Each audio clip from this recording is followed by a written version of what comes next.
everybody. It's kind of top news everywhere. Genetics testing company 23andMe, did you hear? They filed for bankruptcy protection on Sunday.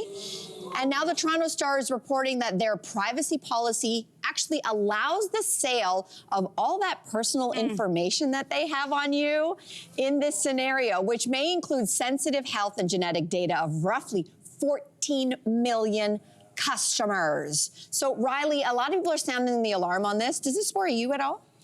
Yeah, I mean, in general, I think people's just lack of data hygiene, as we might call it, worries me. Like that we have been for many years very willing to just like read through the privacy concerns, accept, and then go and put it out there, right? So true.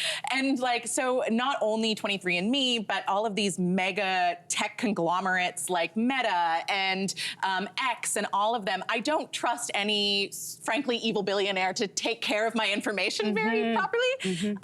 And also the 23andMe thing, you know, strikes a chord because it's been like this really interesting topic for Indigenous people where I know some people do this sort of genetic testing because they want to find more about maybe a family they're not connected to, and they do it for those types of reasons. But a huge majority of people that I talk to are like, I want to find out if I'm 12% Swedish or 13%, you know, like that's where it always goes to. And it has led to this influx of people who find a very distant Indigenous relative somewhere in their genetic testing and then start claiming Indigenous identities. And so this popularization of genetic testing has been something that Indigenous people, I think, have been very critical of for some time. Yeah. Because it's chic to find this in your tree. Is this the idea? Yeah, I think that like when people are doing it often, maybe they don't even admit it to themselves, but they're searching for some sort of connection to a culture, right? They want to see what comes up to see what they can claim, and it tells them about themselves. They're looking for something. And it really is harmful, though, to propagate the idea that I think your connection and your identity can be, you know, dictated by blood quantum and not by your connection to land and to people and to culture and to community and language. And like, that's what I think a real identity is based on. Never mind, you know. Yes. No, that's a solid point. I didn't think about that. I mean, what's unique about 23andMe, though, is that it contained like this genetic data that, like you pointed out, was being used for a multitude of reasons, and not the least of which was to figure out like health information as well, like to find out, I think, your chances of, you could find out if you have like dementia, or you might have, you know, the chances of you having a child with a certain disability, that might come up. So the possibilities for that, I mean, I think you mentioned this earlier about eugenics, like that was there. I think initially I was like, I don't care about this. Like, what's the worst that can happen with this genetic data if it were out there on me? Am I gonna get pinned for a murder? Like, that's where my brain went. I don't think initially I was like, oh, that doesn't concern me, but when you start to go down the rabbit hole, there are certain other concerns. Like this company discovered many, many times that, let's say your grandfather wasn't really your grandfather, that in fact there was an affair that went on, which then brings up all kinds of issues about like maybe inheritance, maybe you don't know who your extended relatives are, what kind of claims that they might have. That's one aspect of this, but it's also, I think, the possibilities for the future that we can't even imagine. Yes. Like, let's say there's a world where genetic data gets leaked and it gets into the hands of insurance companies who then decide something like, we're not gonna hand out life insurance because we found out that you have this propensity in your background to potentially have this disease. Like, I think it's the things we can't think about that are the most concerning to do with this. Listen, you hit the nail on the head for me. This is why I don't trust it. I signed up for something similar with a different company, and I wish I had never done it, because now we have more information and we're looking at people who own these privately owned companies very differently. And I think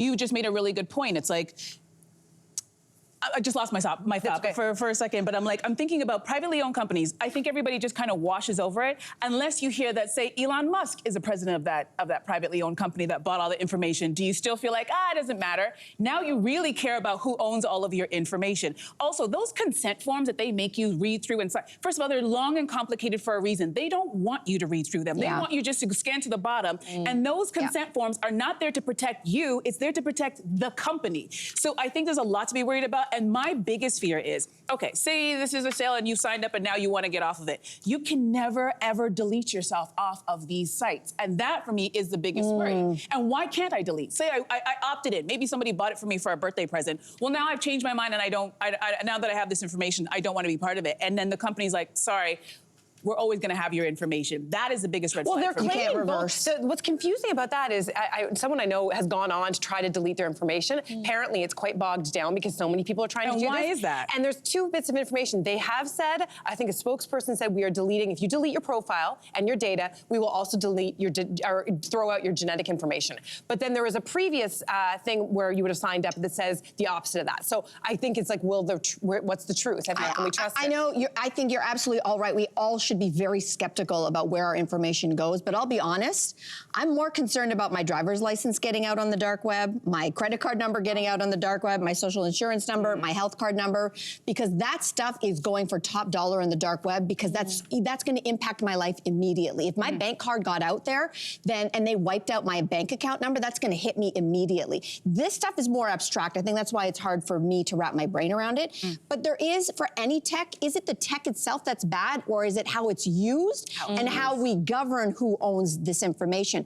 There's been actual medical breakthroughs because of access to data like 23andMe and having millions, 14 million people's genetic information. You can actually use that for good. Yes, you can use it for bad, but if you take a look in 2018, there was a Parkinson's drug that there was a breakthrough find because they were able to take millions of people that would cost millions of dollars to do that kind of research. And they actually found a breakthrough drug to help Parkinson's. Same thing with the BRCA1 and BRCA2 breast cancer genes, increases your chances of breast cancer, ovarian, and other cancers. They were able to mine that data and also try to fast-track trials to get treatment that could save millions of people's lives. So is the data itself bad, or is it the hands who own the data that need to be governed? And guess whose job that is? The government.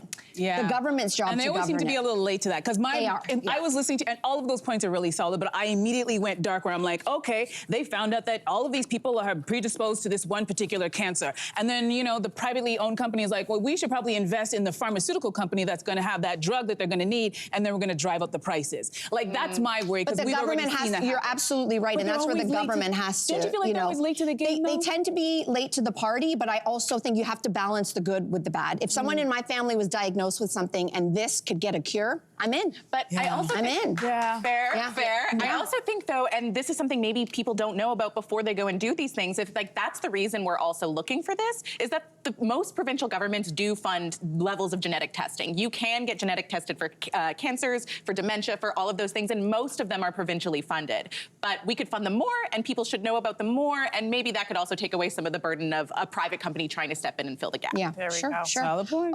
We got lots of things. Think about that. Call somebody if you got the 23andMe. Lots to think about. Hey, you, come a bit closer. We've got so many more must-see interviews, spicy debates, lifestyle tips, and pop culture moments. So subscribe to our channel by tapping the logo below and don't miss out.